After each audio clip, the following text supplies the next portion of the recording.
Hello, good morning, and welcome to With the Braintrust.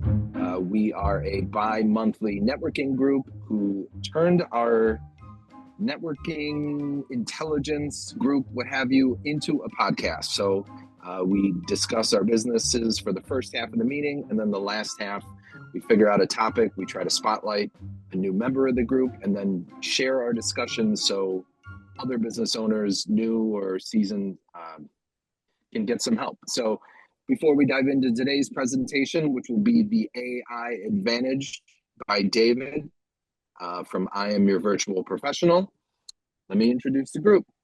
Jenny? Good morning. I'm Jenny Kanzioka, graphic designer and artist. I help clients to communicate who they are, what they do, and how they can help their clients. Excellent. Leah? Hi, good morning. My name is Lita Bunting. I am with Znimka Creations. I am a professional photo manager.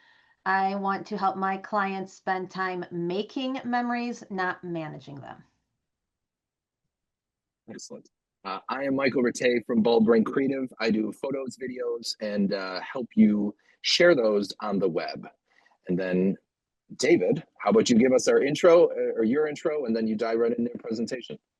Sure. My name is David. I'm with I Am Your Virtual Professional. I virtually get your business found. So today I'll be talking about the AI Advantage, how prompting can elevate and scale your small business.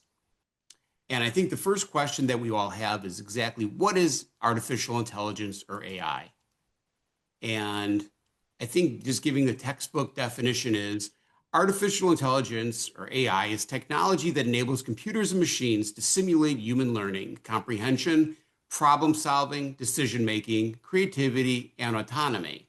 So the big question everybody fears when they hear about AI is the Terminator coming like in the 1984 movie? And I sure hope not. But if he is, I sure hope Sarah Connors is right behind.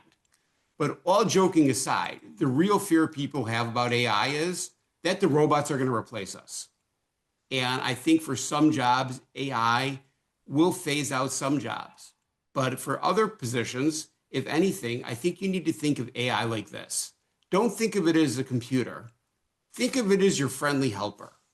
Think of it as what the calculator was in 1974 when it first came out, or the personal computers were in the early 80s when they first came out. They're tools.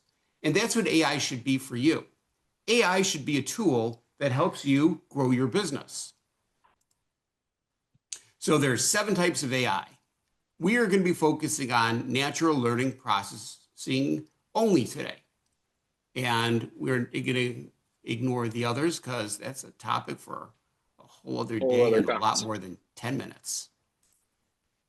So we've all been using AI for years. The concept was actually coined in 1956 by these gentlemen at the Dartmouth Conference. AI has been around for a long, long time. And to give you an idea, we've been using AI practically on our own. Grammar and spell check came out in the 70s and 80s. That was AI. Autocorrect and autocomplete came out in 1990 and 2004. There was a major update. Search engines came out in 1990 initially, and they've improved and they keep improving every year, as we have with AI overviews in Google now. And then there's email filtering, which came out in 2001. And though we still get too much spam, it really did filter out the spam. Google Translate came out in 2006 with a major upgrade in 2016. And finally, Siri and Alexa. They are the ultimate AI tools that we use every day when we pick up our phones, and they came out in 2011, 2014. Now that we know we've been using AI since the 70s, the question really is, how can AI help your small business by improving your productivity? So, and I think this is really what's important when we look at this. How does it improve a small business? AI excels at writing outlines. It does a pretty good job of doing writing and editing, but I need to warn you all, it doesn't matter which platform you use. AI will do what's called, will hallucinate. It will make stuff up. It'll tell you what it thinks you want you to hear sometimes. So you need to bring that human component in to make sure that what you're doing is right. It does research, and it also does retrieval, which means it goes through large amounts of data and finds it. It summarizes data, and then it does data analysis as well. But it all comes down to the art of the prompt. So this is really the meat of AI. I don't care what platform you're using. Google Gemini, ChatGPT, Perplexity, Claude, Poe, it does not matter. But when you're doing AI and you're creating a prompt, the first thing and most important is to be clear and to be specific. You need to provide contextual information, the who, the what, the why. And I think this is really important. You need to be ready to ask the next question. And what I want to tell you is this. Think about this. You are actually having a conversation with the computer. And if you expect not to have a conversation, you're really losing out from AI. But let's dive deep into the prompt. So in computer programming, there was an expression called GIGO, garbage in, garbage out. I prefer to think of it more as VIVO, value in, value out. So when you're designing your prompts, first, you need to define the role. You needed to say, are you acting as a marketer? Are you telling AI to act as a designer? Or are you telling it to act as a lawyer? You need to provide it data, background information, source information, facts and numbers. The more information you put into a prompt, the better the output will be from the prompt. You need to be clear instructions. You need to tell it exactly what you want. Explain what type of analysis you want it to give, what type of research you want it to do. And then lastly, and most importantly, you need to define the output. I want a bulleted list. I want a summary. Create a PDF. Now, I'll be honest, OpenAI, ChatGPT doesn't always do as great of a job as I'd like with the PDFs, but still it's able to produce PDFs. Now you're able to create images. There's a lot of platforms out there. There's the DALL-E platform, which is what ChatGPT uses. There's the Nano Banana, which is what Gemini uses. And then there's the other variations. And then it's also able to create CSVs, which are spreadsheets. So let's look further into the prompts. Let's look at some bad prompts and why they're bad prompts. So if you put into an AI tool, whichever one, tell me about marketing. That is a bad prompt because it's too vague. It lacks specifics about what aspect of marketing you're looking for. Another example of a bad prompt is, help me with my business. It's unclear. You don't tell it what you need help with. It's too broad. You're not giving it enough specific information. Write a plan. Well, what type of plan do you want? And who is the plan for? And then if you were to say, give me ideas, well, are you looking for ideas for your business? Are you looking ideas for dinner? It's unclear. You need to give it contextual information to tell it what you're trying to do. And then if you were to say, explain social media, that's really too general. It doesn't specify which platform, what you're trying to do with social media, or how you want it to help you. So you really need to give it way more information. So let's look at some examples of good prompts and why they are good prompts. So if I were to say, act as a marketing strategist and create a social media content plan for my small bakery that targets local customers, I've defined the role clearly. I've said act as a marketer. I defined the audience, the local customer, and request a practical outcome. I gave a content plan. I say act as a business consultant and suggest 5 efficient marketing strategies for a new online clothing store with a budget under $500. I've provided it a budget. I told it I'm about a new store, and I've set clear expectations. I want 5 strategies. Act as a copywriter. Once again, I'm telling you what profession to act as, and draft a sample email to promote an upcoming sale event at our downtown coffee shop. I gave it clear instructions for a specific deliverable. I told it I'm drafting a sample email. I've given it context, the downtown coffee shop, and they're having a sale. Couple more examples. Act as an accountant. lists key steps to set up an accounting system for a small consulting business. Now, I need to preface this before I go any further. AI is really good at certain things. Don't rely on it for your accounting or your legal needs. It's a great starting point, but check with a professional because you don't want anything to hallucinate. And there's actually a story about an attorney who used it for research and quoted AI and was wrong, and he got censured by the courts. So you need to define the business type. You need to request a structured output and the key steps, all about being clear when you're doing it. And then last example, act as a customer engagement expert. Suggest low-cost ways to increase customer engagement for my local gym. You've set parameters, low-cost customer engagement. You've defined the role. You've told it to act as an advisor or a marketing expert. And you provide specific context. It's a gym. So now what I think is really important is we should look at a real-world example of how we could use a prompt. So I like having AI help create the prompts because it can do that, and it'll do a much better job of creating a prompt than you or I would, and a lot faster. So it says, create a prompt to create a cartoon image of an accountant who is dealing with taxes before April 15th tax day. And you can see here it creates a prompt. Now, I could have gone in and had a conversation with AI and had it change the prompt, update the prompt, edit the prompt. But for this example, I said, okay, this works. Now, I want to show how you could take a prompt from one platform and put it into another. So this was done in AI ChatGPT. I copied and pasted the prompt into Microsoft Copilot, which comes with all 365 licenses. And this is the image that it generated. I really didn't like the image. So I had a conversation with AI. I told Copilot, remove the red nose and have the cartoon have a more natural look with his mouth. And this is the image that it generated. Now, is this the perfect image? No, I could have gone back and forth for quite a while having a conversation with AI. But for this presentation and for this example, I think it got the point across. You could tell it what you want. It'll give you a prompt. You could edit the prompt. It'll give you an image. And then you could, in this case, have it update the image and give you another image. And I think the most important thing that I could say for this is that the output you get really depends on the input you put in. So the more time you spend creating a prompt, the better the results will be. And with that, I'll open the floor and ask if you have any questions. Thanks, David.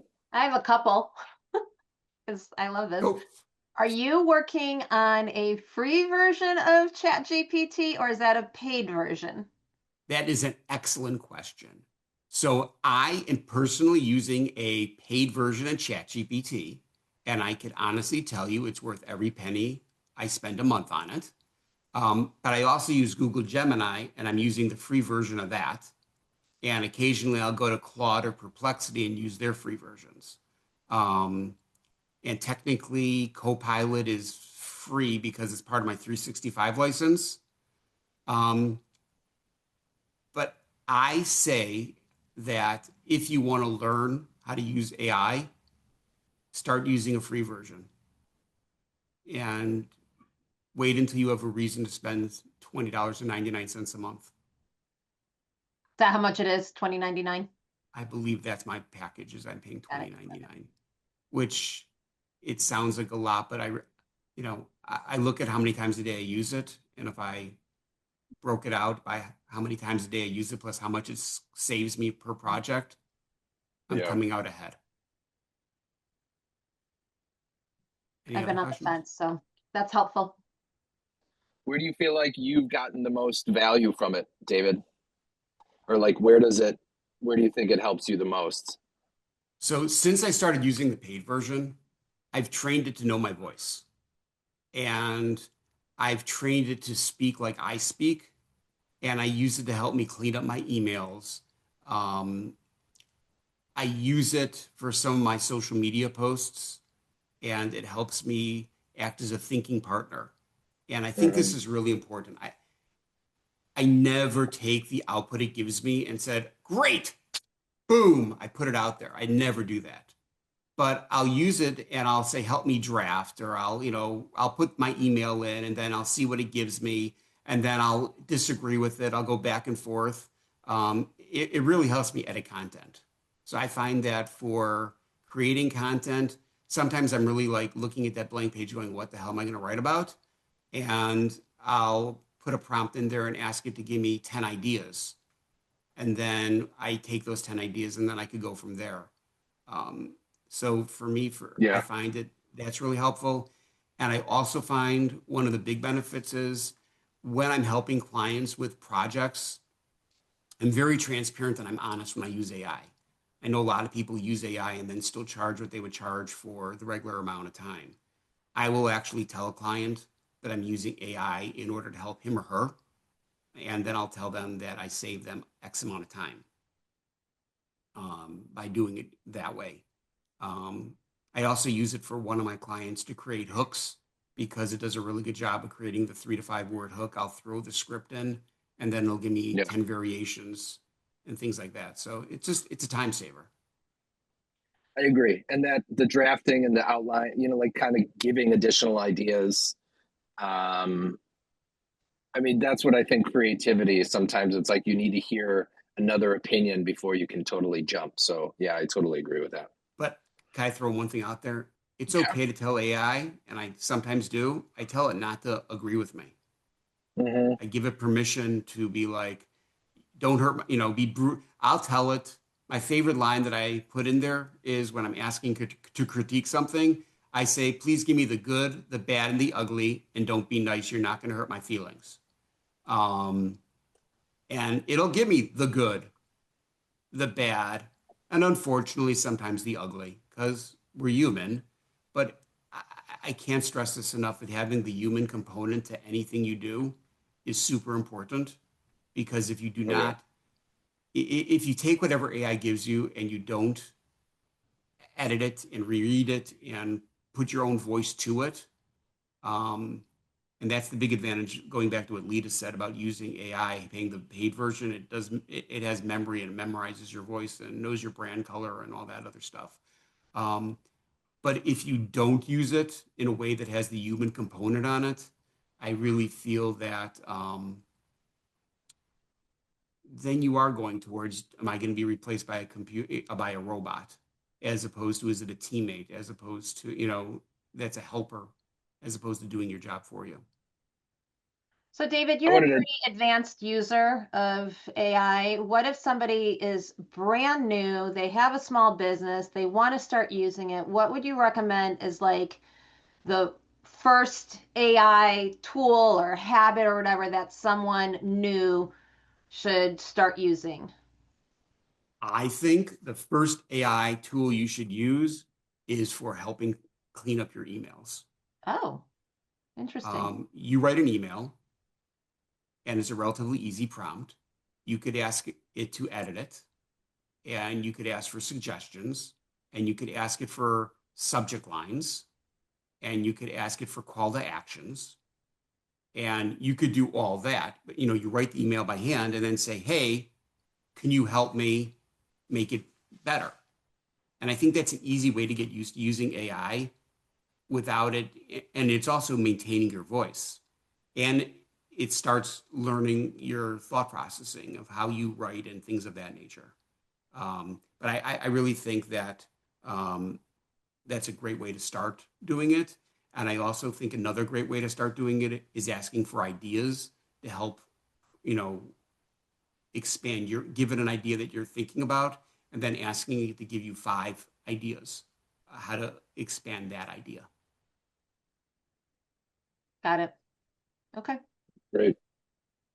No, that's great. Thank you. And I think I wanted to echo the one thing you mentioned is that it's this is, I don't know if this is the full prompt or something, but we're just to literally say what are the short-sighted things I'm missing or I might be missing on this idea. And I think to have someone be sort of brutally honest and think about stuff that you're not even thinking about is like, that's where you can really use it as the thinking partner, because then it's like, oh yeah, that's right, I didn't even think about that. So that's And another you, great you point. could ask, based on what Michael's saying, you could actually ask it to find the issues with whatever you just gave it.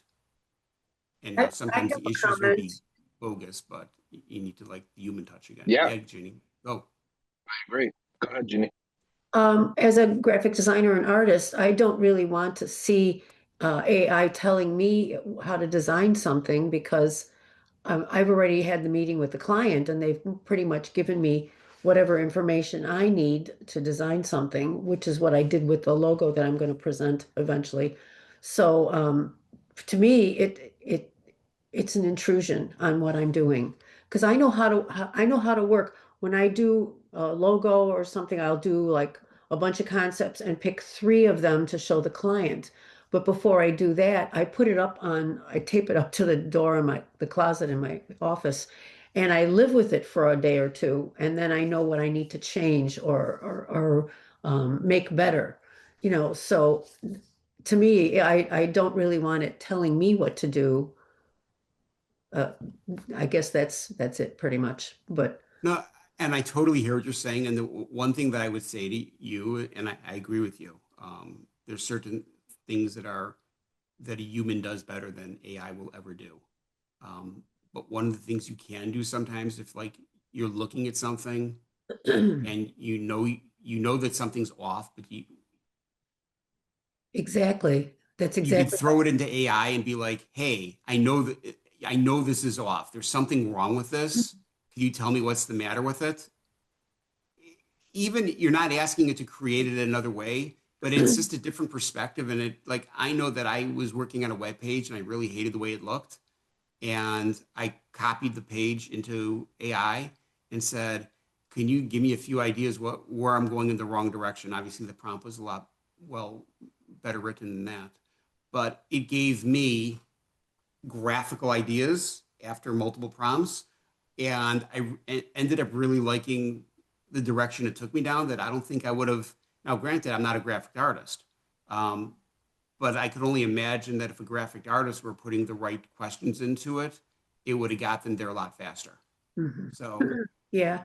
I don't well, think of it as the enemy. Think of it as it could be your power partner. yeah. Well, I also tend to run things past Bill because he also is a graphic designer, although he's retired now. But I usually get good feedback from him. So if he'll tell me if something doesn't look quite right, I need to go and fix it, and I will do that. So and that usually works for me. The human component, you can't beat the human Right. component. Our I brains know. are I know. what made AI what it is. Totally agree. Well, thanks, David. That was informative. That was quick. We could obviously have spent 2 hours or 3 hours discussing this or diving deep, but I think it's one of those things that give you and give people like a little bit of insight. And I think you sort of mentioned it a couple times, is to really think of it as a training partner that, because not all, I don't have a Bill or someone that I can ask questions to.